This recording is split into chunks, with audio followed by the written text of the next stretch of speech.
Hello everyone, welcome back to my channel Kedanthi vlogs. ఈరోజు caramel pudding ఎలా చేయాలో చూసేద్దాం. మెజర్మెంట్స్ కూడా చెప్తాను. నేను ఇక్కడ 3 బ్రెడ్స్కి నేను 2 ఎగ్స్ తీసుకున్నాను. మీకు ఎగ్ స్మెల్ అంత పడదు అనుకుంటే 1 తీసుకోండి, బికాస్ కొంచెం స్మెల్ కూడా వస్తుంది.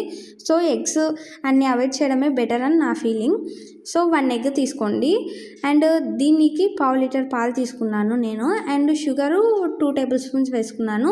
పెద్దదే స్పూను, చిన్నది అనుకున్నారు మళ్ళీ.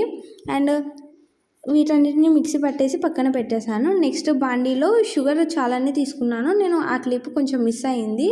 సో మీరు షుగర్ కొంచెం హెవీగా తీసుకొని దానిలో వాటర్ కొంచెం పోసినప్పుడు మిక్స్ చేస్తుంటే ఒక 2-3 మినిట్స్కే లైట్ బ్రౌన్ కలర్లోకి వస్తుంది.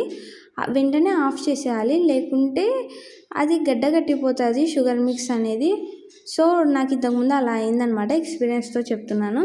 సో ఈ షుగర్ మిక్స్ అన్నీ కూడా తీసుకొని పుడ్డింగ్ చేయాలనుకునే బౌల్లోకి షిఫ్ట్ చేసి ఇంకా ఆల్రెడీ మిక్స్ చేసి పెట్టుకున్న మిశ్రమాన్ని కూడా దాంట్లో వేసేసేయాలి. ఇవన్నీ తీసుకుపోయి ఒక బాండీలో వాటర్ పోసి వాటర్లో పెట్టాలి. అండ్ అయ్యిందా లేదా అని చెక్ చేయడానికి కత్తి యూజ్ చేస్తే సరిపోతుంది. అండ్ మీకు నచ్చినట్లయితే సబ్స్క్రైబ్ చేయండి.